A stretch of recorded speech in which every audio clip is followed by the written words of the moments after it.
श्रोते हो नमस्ते. आपल्या सर्वांना शुभ दिवस. श्रोते हो, अहंकाराला आवाज खूप असतोय. चलनी नाणी जशी खणखणत असतात ना, तसा क्रोधानं नाहून निघालेला अहंकार हा चार चौघामध्ये आवाज मजबूत करत असतोय. पण श्रोते हो, सत्य हे कोऱ्या करकरीत नोटांसारखं असतं. ज्याच्या खिशात असतात ना, त्याचं मूल्य आपसुकच वाढत जातं. त्याला आवाजाची गरज नसते. खुसखुशीत करकरीत नोटांचा सुगंध हा जसा पसरतो, तसा सत्याचा सुगंध दूरवर पसरत असतोय आणि विजयश्री खेचून आणत असतोय. फक्त श्रोते हो, त्याच्या सोबत उभा राहणारा हा हवा असतोय. मनाची उद्विग्नता वेगळी असते, ती वेगळी गोष्ट आहे. पण तुमची बाजू मांडण्याकरता जर तुम्हाला आक्रस्ताळीपणा करावा लागत असेल तर श्रोते हो, थोडं थांबा. तुम्ही दीर्घकाळासाठी श्राप ओढवून घेत आहात. तुम्ही त्या कपलक समाज वर्गाचा भाग होत आहात, ज्याने ही नाणी देणग्या म्हणून जपून ठेवले. तुमच्या अस्तित्वाला सत्यरूपी नोटांचा करकरीतपणा असेल तर तुमचं मनुष्यत्व संपूर्णपणे फुलेल. नाहीतर जी चिल्लर तुम्ही जमा करत आहात ना, त्यानं तुमच्या अखंड अस्तित्वाला कीड लागत राहील. नक्की आपण विचार करूया.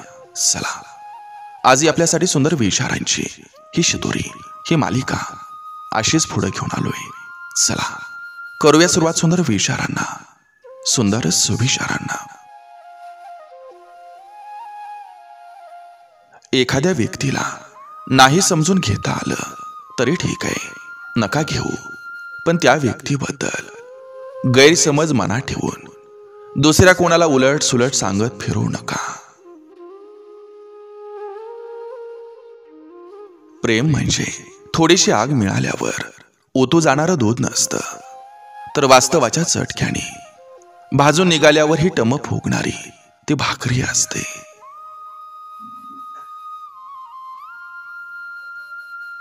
पुन्हा पुन्हा नात्यांच्या गोंधळात व्यवहाराऐवजी भावना नेहमी जिंकल्या जातात.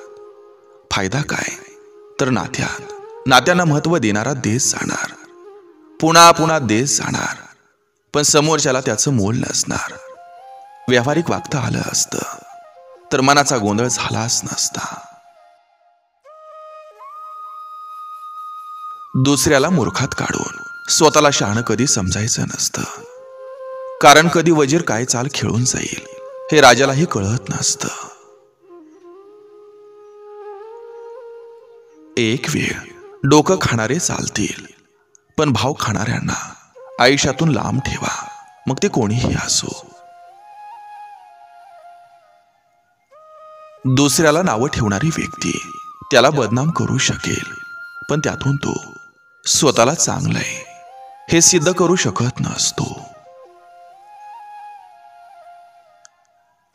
ज्या लोकांसाठी तुम्ही महत्वाचे नाही त्या लोकांपासून दूर जा. तिथं थांबून स्वतःच्या सुखाला दुःखाचं आमंत्रण देऊ नका. हाव सोडली की मोह संपतो आणि मोह संपला की दुःख संपतं. जिथं प्रगती असते तिथं निंदा ही ठरलेलीच असते. आपल्या सोयीचा विचार करून सांभाळलेली नाती कधी शेवटपर्यंत टिकत नाहीत, कारण अशा नात्यात अर्थ कमी आणि स्वार्थ जास्त असतो. रागानं सर्वांना बोलता येतं, पण काहींना संस्कार चांगले मिळालेले असतात म्हणून ते गप्प असतात. कधी कधी आपलाच अतिप्रामाणिकपणा हा आपल्याला आयुष्यातून उठवत असतो.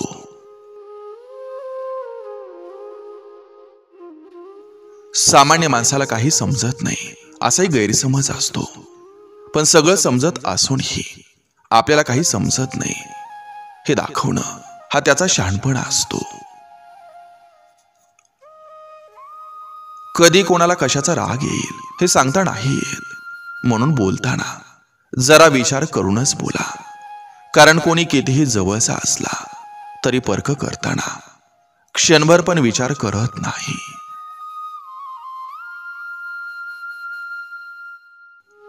कोणतीही व्यक्ती तुमच्याजवळ 3 कारणांमुळे येते: प्रेमामुळं, कमतरतेमुळं आणि तुमच्या प्रभावामुळं. प्रेमामुळं आली तर प्रेम द्या, कमतरतेमुळं आली तर मदत करा आणि प्रभावामुळं आली तर मार्गदर्शन करा. शब्दानं दिलेल्या उत्तरापेक्षा मौनानं दिलेलं उत्तर हे समोरच्या माणसाच्या मनामध्ये खोलवर परिणाम करतं. संगत कोणाचीही असो, घडणं आणि बिघडणं या दोन्ही गोष्टी आपल्या हातात असतात. आयुष्यात प्रत्येकाला प्रत्येक गोष्टीची किंमत ही कळणं गरजेचं असतं. घरातल्या सगळ्या माणसांना झोप लागणं आणि एकटाच कुणीतरी झोपे वाचून तळमळत राहणं हा एक भयान अनुभव असतो. सोबतीला जागणारा फक्त अंधार आणि न संपणारं तास. आनंदाचा सर्वात मोठा भाग हा आपल्या स्वभावावर अवलंबून असतो, आपल्या परिस्थितीवर नाही.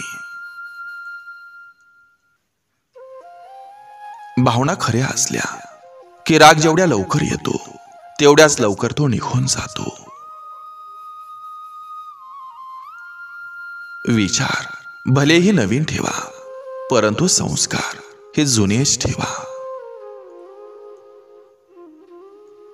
फसवणूक केल्याबद्दल त्याचं धन्यवाद माना, कारण तो भेटला नसता तर आपल्याला दुनियादारी समजली नसती. खरं समोर आल्यावर सुद्धा जो माणूस खोट्यावर खोटं बोलतो तो माणूस कधी सुधारू शकत नाही आणि कोणाच्याही मनात जागा मिळवू शकत नाही.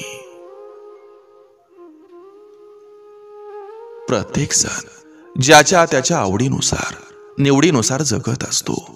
आपणच एक असतो जो समोरच्याला काय वाटेल याचा विचार करून जगत असतो.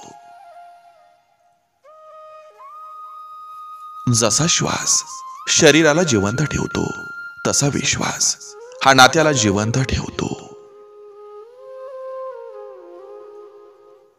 आयुष्यात आलेला अनुभवच स्वभावात बदल करायला भाग पाडतो. शेवटपर्यंत हात सोडायचा नसेल तरच माणसानं प्रेम करावं.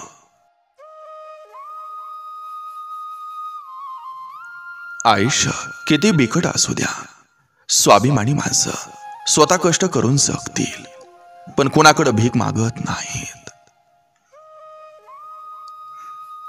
जोपर्यंत पूर्ण सत्य माहीत नसतं तोपर्यंत शांत राहणंच योग्य असतं, कारण पूर्ण सत्यापेक्षा अर्ध सत्य जास्त घातक असतं.